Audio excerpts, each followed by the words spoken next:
welcome to the video. Sorry if the introduction caught you a little off guard. It was just necessary, you know, for something of the caliber of what we're discussing today, which just so happens to be the kalimba.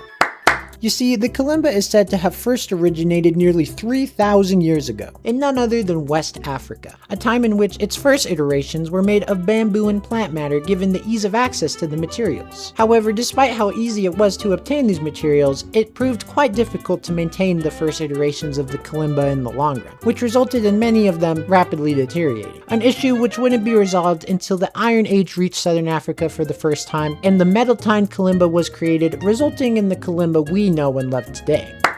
And you might be saying to yourself, well, I don't really know what the kalimba we know and love today is, and that's exactly why I'm making this video. You see, I bought my kalimba well over a year ago now, and I'm not exaggerating when I tell you it was one of the best purchases I have ever made. It now has a permanent home on the left side of my desk, and my days are now considerably brighter because of it. The one area you, my dear viewer, may have seen the kalimba before are in these videos on YouTube where someone is in what's basically the gardens of Versailles, just casually playing the kalimba. But at the same time, you can barely call it casual because there's something about these videos that extends beyond our mortal comprehension. The moment you click on one of these videos, a spell has now been cast upon you, and you are obligated to finish watching until the entire song is finished. And I can say this with confidence because this is exactly what happened to me. In fact, not even a week later after this happened, I found myself having purchased a kalimba of my own. Me and the kalimba have achieved far beyond the first name basis, and it's gotten to a point where when I'm playing it, it sometimes leads to something I like to call a kalimba flow state. In kalimba flow state, all I want to do is play fun little melodies